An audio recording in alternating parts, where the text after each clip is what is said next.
Soybean விவசாயிகளுடைய போராட்டம், மரத்வாடா பகுதியில் மராத்தியர்கள் இடஒதுக்கீடு கேட்டு போராட்டம், ஜிஎஸ்டியால தொழில்கள் முடங்கி போனது, விலைவாசி உயர்வு உள்ளிட்ட பல்வேறு விஷயங்கள் பாஜகவுக்கு எதிராக இருக்கக்கூடிய சூழ்நிலையில 200க்கும் மேற்பட்ட தொகுதியில பிஜேபி கூட்டணி அங்க வெற்றி பெறாங்க. எதிர்க்கட்சி தலைவர் என்ற அந்தஸ்து கூட மகாராஷ்டிராவில் இன்னைக்கு தேர்ந்தெடுக்க முடியாத நிலைமை என்பது ஏற்பட்டிருக்கு. இப்படி மிக கொடூரமான ஒரு தோல்விக்கு மெயினான காரணம் இவிஎம் தான் அப்படின்னு சொல்லி பொதுமக்களும் அரசியல் கட்சி தலைவர்களுமே அறிக்கைகளை விட்டுட்டு வர்றாங்க. ஆனா இது பொதுவான அறிக்கையாக இருந்து கொண்டிருக்கக்கூடிய சூழ்நிலையில ஒரே ஒரு வேட்பாளர் இவிஎம்க்கு எதிரான ஒரு வீடியோ ஆதாரத்தை வெளியிட்டிருக்கிறாரு. அவர் வேற யாரும் இல்ல, அணுசக்தி நகர் தொகுதியில போட்டியிட்ட சரத்பவார் கட்சியை சேர்ந்த வேட்பாளரான ஃபஹத் அகமது தான். இவர் என்ன சொல்லியிருக்காரு அப்படின்னா, मेरा नाम फहद अहमद है, मैं शरद चंद्र पवार साहब एनसीपी गठ से 172 अणुशक्ति नगर विधानसभा का उम्मीदवार था। जैसा कि आप इलेक्शन कमीशन की वेबसाइट पे देख रहे थे, मैं लगातार जो है आगे चल रहा था, हत्ता कि 17वें राउंड तक जो है मैं आगे चल रहा था और कुल राउंड जो थे वो 19 थे। और फिर एक मिस्ट्री चालू होती है कि जो ईवीएम सुबह वोटिंग के दिन सुबह 7 बजे से लेके शाम को 6 बजे तक चली थी, उनकी 99% बैटरी निकलती है। और वो 99% बैटरी जहाँ जहाँ निकलती है उसमें मेरी जो सामने वाली उम्मीदवार हैं सना मलिक जी, जो सुबह से यहाँ नहीं आई थी, शायद उनको अंदाज़ा था, हम लोग यहाँ 5:30 बजे आ गए थे लेकिन वो अब तक यहाँ नहीं आई थी, शायद उनको अंदाज़ा था। लेकिन जिस तरह की शायद महाराष्ट्र के अंदर जिस तरह की भी चीज़ें चल रही थी, उस घटना के बाद जो रुख महाराष्ट्र की राजनीति में हो रहा था, 99% की जो ईवीएम निकल रही थी उसमें मेरे से उनको डबल वोट मिल रहा था। और बूथ पे वो मुझसे पीछे चल रही हैं, लेकिन जैसे ही कोई भी ईवीएम खुलती है जिसमें 99% बैटरी है, उस ईवीएम को कहीं ना कहीं किसी ना किसी तरीके से उसमें डबल ट्रिपल का मार्जिन सना मलिक जी लेके चल रही हैं। ये बहुत ही चिंता का विषय है। मैं इलेक्शन कमीशन को अभी लिख रहा हूँ रिकाउंटिंग के लिए, और मुझे पूरी उम्मीद है कि ये जो 99% बैटरी का जो मिथ है उसको लेकर कोई ना कोई जो है कारण और कोई ना कोई जो है जांच बैठाई जाएगी और उस जांच से पहले किसी भी तरह के रिजल्ट की घोषणा नहीं होगी। बहुत बहुत धन्यवाद। தொடர்ச்சியாக அந்த தொகுதியில் 17வது ரவுண்டு எண்ணும் வரைக்கும் நான் தான் லீடிங்கில் இருந்துகிட்டு இருந்தேன். ஆனால் 17, 18, 19 இந்த ரவுண்டில் அவங்க எடுத்த இந்த இவிஎம் உடைய பேட்டரி என்பது 99% இருந்துச்சு. அந்த 99% பேட்டரி இருக்கக்கூடிய இவிஎம் ஓப்பன் பண்ண உடனே பார்த்தீங்கன்னா பிஜேபி என்னை தாண்டி லீடிங்கில் போக ஆரம்பிச்சிட்டாங்க. இன்னைக்கு பிஜேபி அங்கே 3000 ஓட்டு வித்தியாசத்தில் ஜெயிச்சதே அந்த 3 ரவுண்டில் இவிஎம் பேட்டரி 99% இருந்த அந்த இவிஎம்னால தான் அப்படின்னு சொல்லி ஒரு குற்றச்சாட்டை வச்சிருக்கிறாரு. அவருடைய மனைவியான ஸ்வரா பாஸ்கர் அவர்களுமே இதே குற்றச்சாட்டை சொல்லி ட்விட் என்பதும் போட்டிருக்கிறாங்க. இவர் சொல்வதை போலவே பார்த்தீங்கன்னா 17வது ரவுண்டு வரையும் அஜித் பவார் வேட்பாளரான சனா மாலிக்கை விட இவர் தான் லீடிங்ல இருந்துட்டே வந்தாரு. ஆனா இவர் சொன்ன அந்த 17வது ரவுண்டுக்கு பின்பு சனா மாலிக் அவர்கள் முன்னிலைக்கு போறாரு. இன்னைக்கு தேர்தலில் வெற்றியும் பெற்றிருக்கிறாரு. அப்ப இந்த வெற்றிக்கு காரணமே அந்த இவிஎம் பேட்டரி 99% இருந்தது தான் அப்படின்னு சொல்லி இவர் உறுதியாக சொல்கிறார். அதில் இருக்கக்கூடிய பேப்பர் ஆதாரங்களையுமே காட்டுகிறார். ஏற்கனவே ஹரியானா தேர்தலில் இதே மாதிரி தான் இவிஎம் பேட்டரி எங்கெல்லாம் 99% இருக்கிறதோ அங்கெல்லாம் பிஜேபி ஜெயிச்சிருக்கிறாங்க. இவிஎம் பேட்டரி எங்கெல்லாம் 60 முதல் 70% மட்டும் இருக்கோ அங்கெல்லாம் காங்கிரஸ் ஜெயிச்சாங்க அப்படின்ற குற்றச்சாட்டை ஆதாரப்பூர்வமாக இவிஎம் உடைய அந்த சீரியல் நம்பராக இருக்கட்டும், டேபிள் நம்பராக இருக்கட்டும், பூத் நம்பராக இருக்கட்டும் உள்ளிட்ட பல்வேறு விஷயங்களை தேர்தல் ஆணையத்துக்கே நேரடியாக போய் காங்கிரஸ் ஒரு ஃபைலாகவே டாக்குமெண்ட்டாகவே சப்மிட் பண்ணாங்க. அந்த டாக்குமெண்ட்டை நாமளே ஒரு வீடியோவில் வெளியிட்டிருந்தோம். ஆனால் அப்போதே இந்த இவிஎம் பேட்டரி குறித்து எழுப்பிய சந்தேகத்துக்கு தேர்தல் ஆணையம் எந்த பதிலும் சொல்லவே இல்லை. இவிஎம் சேஃபானது தான் சொன்னாங்க. ஆனால் இன்னைக்கும் அதே போன்ற ஒரு குற்றச்சாட்டு மகாராஷ்டிரா தேர்தலையும் எழுந்திருக்கக்கூடியதை பார்க்குறோம். அதை எப்படி இவிஎம் பேட்டரி 99% இருக்கக்கூடிய இடங்கள்ல எல்லாம் காங்கிரஸ் லீடிங் வராமல் பிஜேபிக்கு மட்டும் லீடிங் போகுது அப்படின்றதா இன்னைக்கு எல்லா கட்சியும் வைக்கக்கூடிய குற்றச்சாட்டா இருக்கு. இது மட்டும் இல்லைங்க, மகாராஷ்டிராவில் தேர்தலுடைய ஓட்டு எண்ணக்கூடிய முதல் நாள் இவிஎம் ரூமுக்குள்ள போவதற்கு பாஜக முயற்சி செஞ்சிருக்கிறது அப்படின்ற தகவலும் இன்னைக்கு வெளியாகி இருக்கு. அதாவது ஹர்ஜாட் ஜாம்கட் தொகுதியில் எம்எல்ஏவாக இருப்பவர் தான் ரோஹித் பவார். இவர் அந்த இவிஎம் வைக்கக்கூடிய அந்த ரூமுக்கு வெளியே வந்து தன்னுடைய ஆட்களை நிப்பாட்டி வச்சிருக்கிறாரு. இந்த சூழ்நிலையில தான் 20 முதல் 25 நபர்கள் கொண்ட பிஜேபியை சேர்ந்தவர்கள் அந்த ரூமுக்குள்ள நுழைவதற்கு முற்பட்டிருக்கிறாங்க. உடனடியாக தன்னுடைய தொண்டர்கள் மூலமாக அதை இவர் தடுத்து நிப்பாட்டியிருக்கிறாரு. அங்கிருந்த சிஆர்பிஎஃப் வீரர்களுமே இதை தடுத்து நிப்பாட்டி அந்த 20 பேரையும் அடிச்சு விரட்டி இருக்கிறாங்க. அப்போ இங்க ரிசல்ட்டுக்கு ஒரு நாட்களுக்கு முன்பே இவிஎம் இருக்கக்கூடிய ஸ்ட்ராங் ரூமுக்கு எதற்காக இந்த பாஜகவை சேர்ந்தவர்கள் போக நினைத்தார்கள் அப்படின்ற கேள்விதான் இன்னைக்கு எல்லோருக்கும் சந்தேகத்தை ஏற்படுத்துது. இப்படியான சம்பவங்கள் நடக்கிறதுனால தான் இன்னைக்கு உத்தவ் தாக்கரே என்ன தெரியுமா சொல்றாரு, இது இவிஎம்க்கு கிடைத்த வெற்றி, இது மகாராஷ்டிரா மக்கள் ஏற்றுக்கொண்டாங்க அப்படின்னா நாங்கள் அப்படியே கடந்து போயிடுவோம், ஆனால் மகாராஷ்டிரா மக்கள் இதற்கு எதிர்ப்பு தெரிவிச்சாங்களா கண்டிப்பாக நாங்கள் போராடுவோம் அப்படின்னு சொல்லி ஒரு ஸ்டேட்மெண்ட்டை விட்டுருக்கிறாரு. இவர் மட்டுமல்ல, கர்நாடகாவை சேர்ந்த உள்துறை அமைச்சரான ஜி பரமேஸ்வரா அவர் என்ன சொல்றாரு அப்படின்னா, இவிஎம்ஐ வைத்து சில தொகுதிகளில் ஹேக் பண்ணி பிஜேபி வெற்றி பெற்றிருப்பதாக எங்களுக்கு இப்போ தகவல் வந்து கொண்டிருக்கிறது, நாங்கள் அந்த தகவல் எல்லாம் சேகரித்து கொண்டிருக்கிறோம் அப்படின்ற தகவலை சொல்லியிருக்கிறாரு. வெறுமன காங்கிரஸ் கட்சியும் காங்கிரஸுடைய கூட்டணி மட்டுமல்ல, எதிர்கட்சியில் இருக்கக்கூடிய மாயாவதி கூட ஊபியில் நடைபெற்ற அந்த இடைத்தேர்தலில் இவிஎம்ல ஃபேக் ஓட்டிங் வந்து நடைபெற்றது, இனிமேல் நான் இடைத்தேர்தலில் போட்டியிடவே போவதில்லை அப்படின்ற ஒரு பகீர் அறிவிப்பையுமே அறிவிச்சிருக்கிறாரு. இதே போலதான் காங்கிரஸ் கட்சியை சேர்ந்த கம்யூனிகேஷன் தலைவராக இருக்கக்கூடிய ஜெயராம் ரமேஷ் கண்டிப்பாக இதில் சதி நடந்திருக்கு, இதை கண்டிப்பாக ஆய்வு பண்ணி ஆக வேண்டும் அப்படின்ற அவருமே ஒரு ஸ்டேட்மெண்ட்டை கொடுத்திருக்கிறாரு. இதே போல காங்கிரஸ் கட்சியை சேர்ந்த முன்னாள் எம்பியான உதித் ராஜ் இவிஎம் இருக்கிற வரைக்கும் நேர்மையான தேர்தல் என்பது நடக்கவே நடக்காது அப்படின்னு சொல்லி அவருமே ஒரு ஸ்டேட்மெண்ட் இருக்கிறாரு. இப்படி எல்லோருமே இவிஎம்க்கு எதிராக இப்படி ஸ்டேட்மெண்ட்டை கொடுப்பதற்கு மெயினான காரணம் என்ன அப்படின்னா, 4 மாதங்களுக்கு முன்பு தான் நாடாளுமன்ற தேர்தல் என்பது நடந்துச்சு. அந்த நாடாளுமன்ற தேர்தலில் மொத்தம் இருக்கக்கூடிய 48 தொகுதியில் 30 தொகுதியை இந்தியா கூட்டணி வெற்றி பெறுறாங்க. ஆனால் பாஜக கூட்டணியை பொறுத்த வரைக்கும் 17 இடங்களில் மட்டும்தான் அவங்க வெற்றி பெறுறாங்க.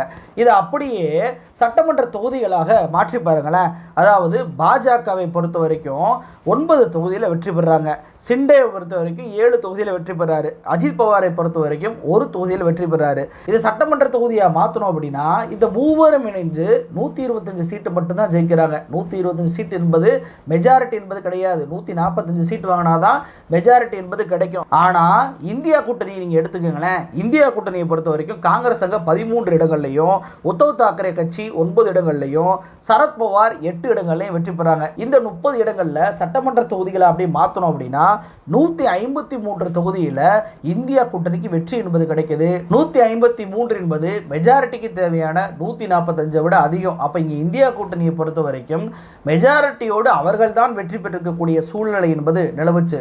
ஆனால் இப்போ என்ன நடந்திருக்கு அப்படின்னா, பிஜேபி 200க்கும் மேற்பட்ட தொகுதிகளில் ஜெயிக்கிறாங்க. பிஜேபி மட்டும் பார்த்தீங்கன்னா 149 சீட்டில் தான் போட்டிடுறாங்க, 125 சீட்டில் ஜெயிக்கிறாங்க. போன தடவை 2019 தேர்தலில் வெறும் 105 சீட்டில் தான் ஜெயிச்சாங்க. 2024 எம்பி தேர்தலை ஒப்பிடும்போது அவங்க வெறும் 79 சீட்டில் மட்டும் தான் ஜெயிச்சிருக்காங்க அப்படின்றதான் கணக்கு சொல்லுது. அதே போல் சிவசேனா இப்போ 55 தொகுதிகளில் ஜெயிச்சிருக்கிறாங்க.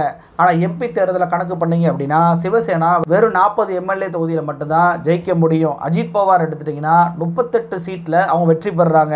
ஆனால் எம்பி தேர்தலை கணக்கு பண்ணோம்னா வெறும் 6 எம்எல்ஏ சீட்டு மட்டும்தான் அவங்களுக்கு கிடைக்கணும். அப்போ கிட்டத்தட்ட இப்போ பெற்றிருக்கக்கூடிய வெற்றியை வச்சு பார்க்கும்போது இந்தியா கூட்டணியிடமிருந்து 105 எம்எல்ஏ சீட்டுகளை பிஜேபியும் பிஜேபி கூட்டணியும் அப்படியே தூக்கி இருக்கிறாங்க அப்படின்றது தான் இந்த ரிசல்ட் காட்டக்கூடிய செய்தியாக இருக்கு. இப்படி 105 எம்எல்ஏ தொகுதியை இழக்கும் அளவுக்கு இந்தியா கூட்டணி அப்படி என்ன பிரச்சனைகளை கொடுத்தாங்க, என்ன மக்கள் மன்றத்தில் அம்பலப்பட்டு போனாங்களா, இல்லை அவங்களோட கூட்டணி சரியில்லாமல் போச்சா, இல்லை இருக்கின்ற கூட்டணி கட்சி உடஞ்சு போச்சா அப்படின்னு சொல்லி கேட்டால் எதுவுமே இல்லை. ஆனால் அப்படி இருந்தும் 105 சீட்டுகள் வெறும் 4 மாதத்தில் எப்படி மாயமாச்சு, எப்படி டிரான்ஸ்ஃபர் ஆச்சு அப்படின்றது தான் இன்னைக்கு அவங்க இவிஎம்க்கு எதிராக வைக்கக்கூடிய குற்றச்சாட்டாகவே இருக்கு. ஏன் மிக வலுவாக இதுல ஏதோ சதி இருக்கு, இந்த ரிசல்ட்டை ஏற்றுக்கொள்ளவே முடியாது அப்படின்னு சொல்லி இந்தியா கூட்டணி சொல்றாங்க அப்படின்னா, மகாராஷ்டிராவில் இருக்கக்கூடிய எல்லா ரீஜியன்லையுமே பிஜேபி அசுரத்தனமான வெற்றியை பெறாங்க. கொங்கன் பகுதியில் 21 சீட் இருக்குங்க, அதுல 19 சீட்டை பிஜேபி கூட்டணி ஜெயிக்குது. நார்த் மகாராஷ்டிராவில் 47 சீட் இருக்கு, இதுல 44 சீட்டு ஜெயிக்கிறாங்க. மும்பை தானே பகுதியில் 54 சீட் இருக்கு, இதுல 46 சீட்டு ஜெயிக்கிறாங்க. வெஸ்டர்ன் மகாராஷ்டிரா இதுல 58 சீட் இருக்கு, 42 சீட்டு ஜெயிக்கிறாங்க. மரத்வாடா பகுதியில் 46 சீட் இருக்கு, 41 தொகுதியில் ஜெயிக்கிறாங்க. விதர்பா பகுதியில் 62 சீட் இருக்கு, அதுல 48 சீட்டு ஜெயிக்கிறாங்க. ஏறக்குறைய 85% 90% சீட்டுகளை எல்லா ரீஜியன்லையுமே பிஜேபி வாங்கினது எப்படி அப்படின்றது தான் இந்தியா கூட்டணி வைக்கக்கூடிய கேள்வியா இருக்கு. ஏன்னா பொதுவாகவே ஒட்டுமொத்த மாநிலமுமே எதிர்த்து இந்தியா கூட்டணிக்கு எதிராக வாக்களிக்கக்கூடிய நிலைமை என்பது ஒண்ணுமே ஏற்படலையே இந்த 4 மாசத்துல அப்படின்னு சொல்லி கேள்வி வைக்கிறாங்க. ஏன்னா யதார்த்தமாக மரத்வாடா பகுதியை பொறுத்த வரைக்கும் பிஜேபிக்கு எதிரான வாக்கு வங்கி இருக்கக்கூடிய இடமாக இருக்கிறது. வெஸ்டர்ன் மகாராஷ்டிராவையும் சரத்பவாருக்கு ஆதரவான வாக்கு வங்கி இருக்கக்கூடிய பகுதியாக தான் அது இருக்கு.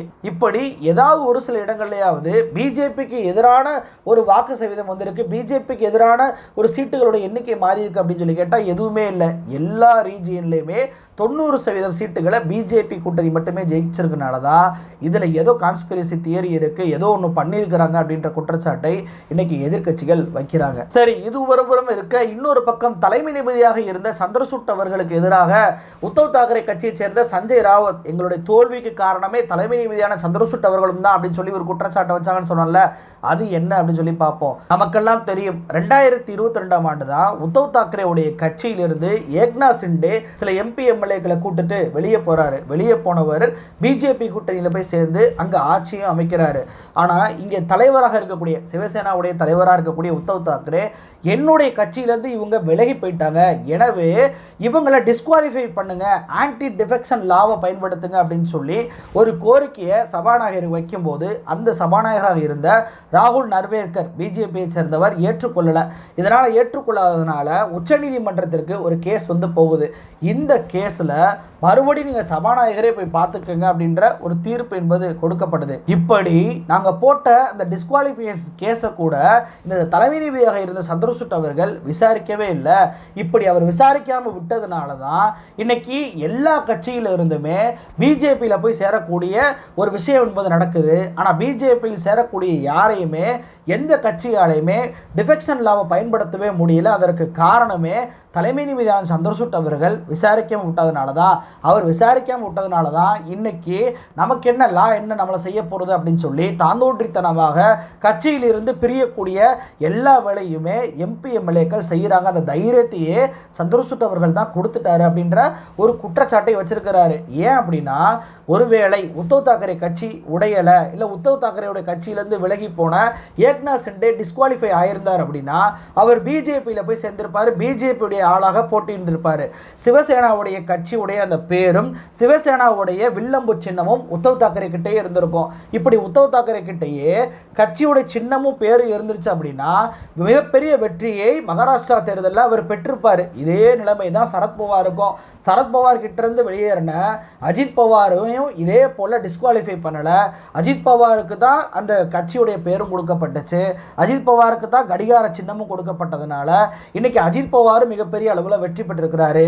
சரத்பவார் கட்சி தோல்வியை அடைஞ்சிருக்கு. அப்போ இங்கே சட்டமன்ற தேர்தலில் ஒரு கட்சியை ஆன்டி டிஃபெக்ஷன் லாவை பயன்படுத்த முடியாததுனால அந்த கட்சி தேர்தலில் தோற்கக்கூடிய அந்த கட்சியுடைய தலைவரே அந்த கட்சியை விட்டு போகக்கூடிய அளவுக்கு தோல்வியை கொடுக்கும் அளவுக்கு ரிசல்ட் என்பது வருது அப்படின்னா, இந்த சட்டத்தை ஒழுங்காக உச்சநீதிமன்றம் பயன்படுத்தி இருந்தாங்க அப்படின்னா இந்த நிலைமை வந்திருக்குமா அப்படின்றதான் இன்னைக்கு சஞ்சய் ராவத் வைக்கக்கூடிய கேள்வியா இருக்கு. இது வெறும் உத்தரப்பிரதேசத்தில் மட்டும் இல்லைங்க, பிஜேபி இதே போலதான் பல்வேறு கட்சிகளை ஒரு 5 எம்எல்ஏ 10 எம்எல்ஏன்னு சொல்லி உடைச்சிட்டு வெளியே வர்றாங்க. அவங்கள ஆன்டி டிஃபெக்ஷன் லாவில் பயன்படுத்தி அவங்களுடைய எம்எல்ஏ பதவியை பறிக்க விடாம அவங்கள அந்த கட்சி பேரில் தனி குழுவாக செயல்பட விட்டு அந்த கட்சி பேரையும் சின்னத்தையும் வாங்கி கொடுக்கக்கூடிய சூழ்நிலை என்பது நிலவிக்கிட்டு தான் இருக்கு. நம்ம தமிழ்நாட்டில் கூட அப்படிதான் நடந்திருக்கு. இன்னைக்கு அதிமுகன்ற கட்சி எடுத்துட்டீங்கன்னா முதல்ல ஓபிஎஸ் பிரிஞ்சு போனார், அதன் பின்பு டிடிவி தினகரன், அதன் பின்பு சசிகலா, இப்போ எடப்பாடி தலைமையிலிருந்து இன்னொரு அணி பிரிவதற்கான சூழல் என்பது நிலவிக்கிட்டு இருக்கு. அப்படி ஒரு கட்சியவே தனித்தனியாக பிரிக்கிறாங்க. ஆனால் ஆன்டி டிஃபெக்ஷன் லாவை பயன்படுத்த முடியாம தான் இன்று வரைக்கும் இருக்கிறதுனால பிஜேபிக்கு இது சாதகமாக போயிருது. எங்களை போன்ற மாநில கட்சிகளும் எங்களை போன்ற கட்சிகளாலும் ஆன்டி டிஃபெக்ஷன் லாவை பயன்படுத்த முடியல. நீதி கேட்டு உச்சநீதிமன்றம் போனாலும் நீதிபதி அதை விசாரிக்க மாட்டார் அப்படின்றதான் இன்னைக்கு அவர் தலைமை நீதிபதியான சந்திரசூட் மீது வைக்கக்கூடிய குற்றச்சாட்டா இருக்கு. அப்போ ஒட்டுமொத்தமாக மகாராஷ்டிரா தேர்தலை பொறுத்த வரைக்கும் சரத்பவார் கட்சியை சேர்ந்த ஃபகத் அகமது அவர் தன்னுடைய வீடியோவில் காட்டியிருக்கக்கூடிய அந்த வீடியோ ஆதாரம் 17, 18, 19 ரவுண்டில் இவிஎம் பேட்டரி 99% வந்து அதை ஓப்பன் பண்ண உடனே பிஜேபி எப்படி லீடிங்கில் போச்சு அப்படின்னு சொல்லி கேட்டிருக்கிறாரு. இதற்கும் தேர்தல் ஆணையம் பதில் சொல்லி ஆக வேண்டும். அதே போல ஏன் பாஜகவை சேர்ந்த கும்பல் ரிசல்ட்டுக்கு ஒரு நாளுக்கு முன்பே போய் ஸ்ட்ராங் ரூமில் போய் இவிஎம்ஐ தூக்க நினைச்சாங்க, சிஆர்பிஎஃப்ட மாட்டாங்க அப்படின்றதுக்கு பிஜேபி தலைமையும் ஒரு விளக்கத்தை கொடுக்கணும், தேர்தல் ஆணையம் ஒரு விளக்கத்தை கொடுக்கணும். இப்படியெல்லாம் விளக்கத்தை கொடுக்காம நீங்க இருப்பது அந்த கட்சியை மட்டுமல்ல பொதுமக்களையுமே தேர்தல் மீதான நம்பிக்கையை இழக்க செஞ்சுற அபாயம் இருக்கிறது தான் இன்னைக்கு எல்லோருடைய பார்வையா இருக்கு. நன்றி.